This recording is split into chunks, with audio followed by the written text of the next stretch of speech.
অনেকদিন অনেকের ভিডিও দেখার পরেও একটি ফ্যান সিস্টেম সালোয়ার কাটিং করতে পারতেছেন না এবং সঠিক নিয়মে সেলাই করতে পারতেছেন না, তাহলে আমার এই ভিডিওটা আপনার জন্য। কিভাবে একটি ফ্যান সিস্টেম সালোয়ার কাটিং করতে হয়, কিভাবে সেলাই করতে হয়, আজকের এই ভিডিওতে দেখাবো। তো আমি একটি ফ্যান সিস্টেম সালোয়ার তৈরি করার জন্য মাত্র 2 গজ পরিমাণ কাপড় নিয়েছি। এই কাপড়টাকে আমরা দুই পার্টে ভাঁজ করে দিব।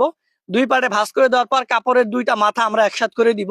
দেখেন, কাপড়টাকে একসাথ করে দেওয়ার পর আমরা একেবারে উপরে একটা দাগ এইভাবে টেনে দিব। এবার এই দাগ থেকে নিচের দিকে 2.5 ইঞ্চি পরিমাণ একটা দাগ দিব রাবার লাগানোর জন্য। আমরা 10 থেকে 12 বছর মেয়েদের জন্য তৈরি করব। এর জন্য আমরা লম্বা দিব 32 ইঞ্চি পরিমাণ।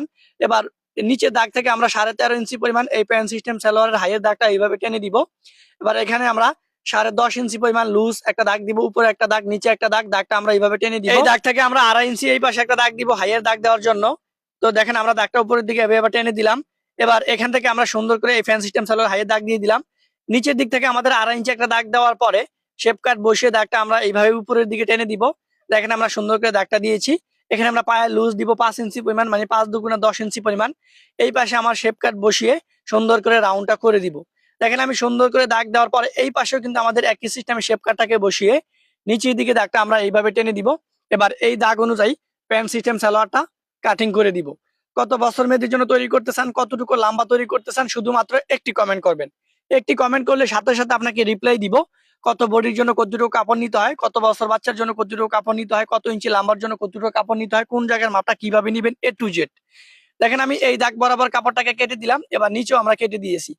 তো উপরে দেখেন, আমাদের এই যে হাইয়ের পাশ থেকে যে কাপড় বের হয়েছে, এই কাপড় থেকে আমরা দুইটা কাপড় নিব। দুইটা কাপড় কেটে নেওয়ার পর এখান থেকে আমরা এই দুইটা কাপড় দিয়ে প্যান্ট সিস্টেম সালোয়ারের নিচে জোড়া দিব। আমরা মেশিনে চলে আসলাম। তো দেখেন, এখান থেকে আমরা দুইটা পার্ট নিব। দুইটা পার্ট নেওয়ার পর একটা পাড়ের উপরে একটা ফাট আমরা এইভাবে বসায় দিব। তো দেখেন, আমরা নিচের পার্টটা উপরের পাড়ের উপরে কাপড়টাকে এইভাবে ভাঁজ করে আমরা একটা সেলাই করে দিব 1/2 ইঞ্চি পরিমাণ।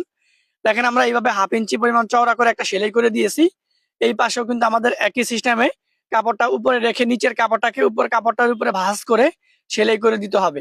এরপর আমরা উপরে যে পট্টির কাপড় আছে, মানে চাপ সেলাইয়ের জন্য যে কাপড়টা রেখেছি, এই কাপড়টার উপরে আমাদের চাপ সেলাই বসাই দিতে হবে।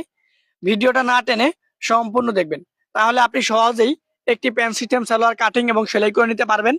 দেখেন, আমি বাউ দিক থেকে চাপ সেলাইটা দেওয়ার পর আমরা হাইয়ের পাশ থেকে যে কাপড় বের করে নিয়েছি, এই কাপড় আমরা নিচের বসায় দিব।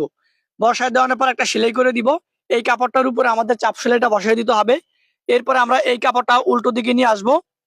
এখানে আমরা টোটালে 3 ইঞ্চি পরিমাণ কাপড়টাকে ভাঁজ দিব। একটু ভালো করে দেখেন, কাপড়টাকে 3 ইঞ্চি পরিমাণ ভাঁজ করে আমরা এখানে সেলাই করে দিব। দেখেন, এখানে আমরা একটা সেলাই করে দিয়েছি। এই সেলাইটা থেকে 1 ফিট দূরে দিয়ে আমাদের আরো একটা সেলাই করতে হবে। তো এই পাশে